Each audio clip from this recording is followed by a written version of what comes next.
All right, so are you ready to dive deep into some seriously intense emotions today? Always. Okay, good. Because we are tackling a French poem today, and this poem goes deep into the heart of jealousy. It does. But not just like the everyday kind of jealousy. This is some seriously obsessive, almost suffocating kind of jealousy. Yeah, it really is. And I think right away what struck me of this poem was just how the poet uses these really visceral images and comparisons to get at this feeling that just consumes the narrator. Right, and you're right. It doesn't waste any time getting right to the point.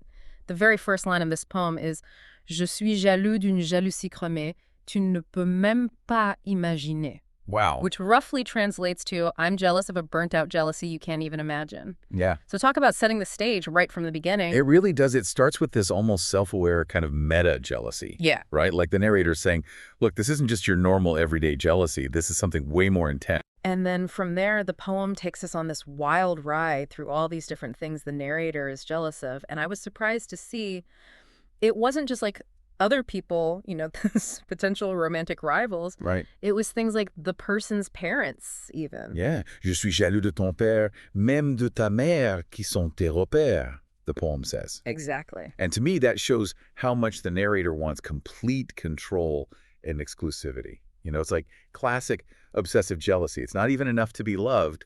The narrator wants to be the only source of connection for this person. Yeah. Even eclipsing their own parents. It's like they're trying to rewrite history so that only they exist for this person. Exactly. But then it gets even weirder because the narrator gets jealous of a stuffed animal. I know, right? Cette confidente silencieuse qui dort chaque nuit à ta couche rendant mes nuits tumultueuses. Wow. This silent confidant sleeping every night in your bed, making my nights tumultuous. So on the surface, that might seem kind of funny, right? Being jealous of a stuffed animal. Yeah. But I think it reveals a deep insecurity and anxiety that the narrator's dealing with. Yeah, it makes you think what's really going on under the surface here if a stuffed animal is a threat. I mean, what does that say about how the narrator sees themselves? Exactly. And it really gets at this core idea in psychology called object relations theory. It's all about how our early relationships shape how we see the world and connect with others. So you're saying the narrator's jealousy could be coming from past experiences. Maybe they weren't fully appreciated or valued in their early relationships, and now they need to be the center of attention.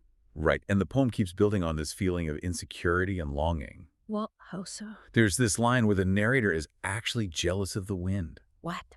Je suis jaloux du vent, qui ose faire ce que j'espérais caresser tes joues en passant sans craindre un refus blessant. Jealous of the wind.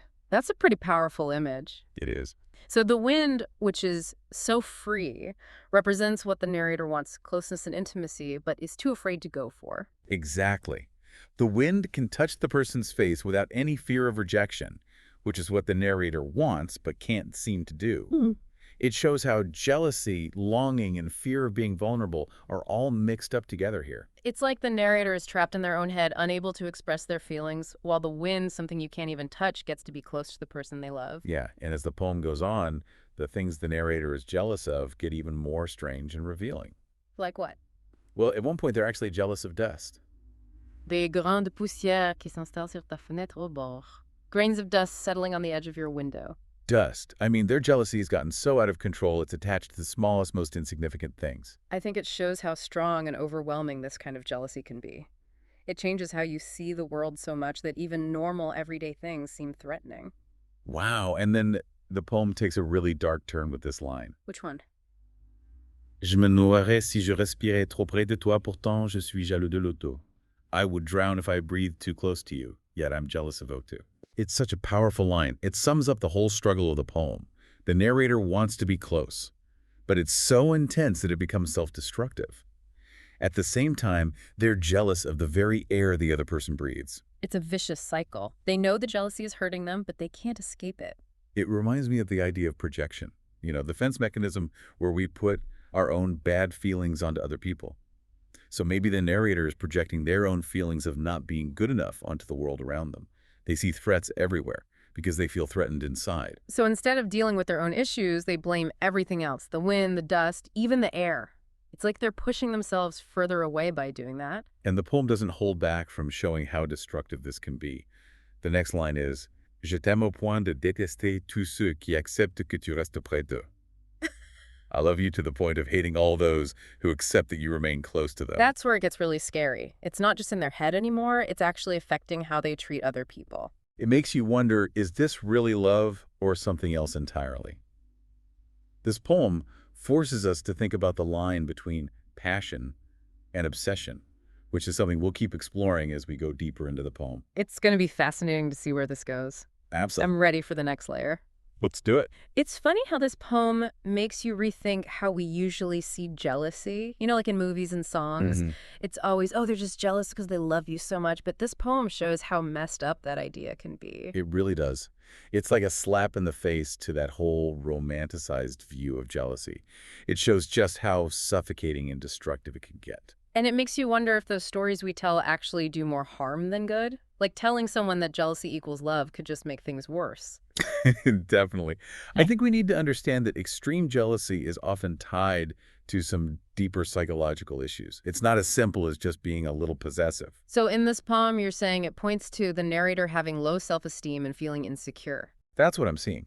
They're constantly comparing themselves to everything else and always feeling like they're not enough. They don't feel worthy of love, so they see threats everywhere. Even in Dust and Wind. Exactly.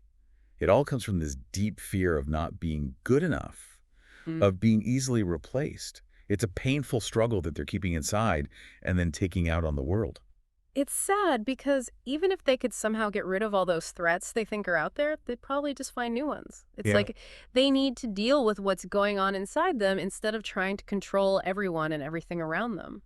And that brings us to a really important point. Yeah.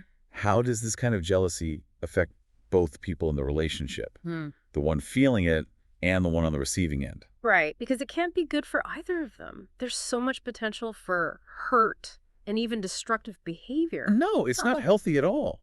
I mean, imagine being the person who's the target of that intense jealousy. You'd always be on edge, afraid to do anything that might set them off. Like walking on eggshells all the time. Exactly. Yeah. It creates this atmosphere of distrust and anxiety. There's no freedom. You constantly feel watched and judged. And that can really destroy the foundation of any relationship. It's like living in a pressure cooker, waiting for it to explode. And the poem makes it clear that this isn't how you build a loving and lasting connection. It's not sustainable at all. And I think the poem is a wake-up call for anyone who might be trapped in a dynamic like that. It shows how important it is to set healthy boundaries and know when your emotions are spiraling out of control. And being self-aware too, right? Yeah. If you're feeling that consumed by jealousy, you need to step back and ask yourself why. Absolutely. It's not about ignoring those feelings, but understanding where they're coming from and finding better ways to deal with them. It's almost like the poem is a window into the narrator's mind, maybe even a cry for help. I think you're right. It could be their way of expressing those deep fears and insecurities, hoping that someone will understand and help them. It reminds us that even when you're overwhelmed by emotions, there's always hope. You can always reach out for support and find a way to heal. And asking for help is a sign of strength, not weakness. It's about taking charge of your emotions and building better relationships. So for anyone listening who relates to this poem, what are some key things they can take away and use in their own lives? I think the biggest one is that jealousy is normal, but you have to recognize when it becomes too much and starts hurting you in your relationships. And love shouldn't feel like a prison. Healthy relationships are about trust, respect, and being open with each other, not about possessiveness and trying to control someone. This poem reminds us that we can choose healthier patterns in our relationships. We can learn to set boundaries, communicate our needs, and feel secure in ourselves. It's a message of hope even in the darkness. Even though the poem shows how destructive jealousy can be, it also shows that there's a way to heal and grow. It encourages us to look inside, deal with the root of our emotional problems, and ask for help when we need it. And to remember that we all deserve relationships that make us feel good, not trapped and suffocated. Exactly. This poem might be dark, but it shows us that we can have relationships built on mutual respect, trust, and genuine connection. It reminds us that love should make us feel free, not hold us back. It's kind of interesting how this poem, it's all about how bad jealousy can be, but it also kind of shows us what real love should look like. Oh yeah, definitely. By showing us the wrong way, it makes you think about the right way.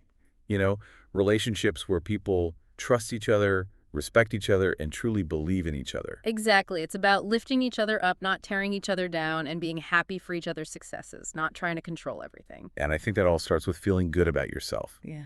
The more confident you are, the less likely you are to get caught up in those jealous feelings. That makes sense. When you know your own worth, you don't have to compare yourself to everyone else or worry about what your partner is doing every second. You can just be open and trust in the connection without feeling like you need to possess or control the other person.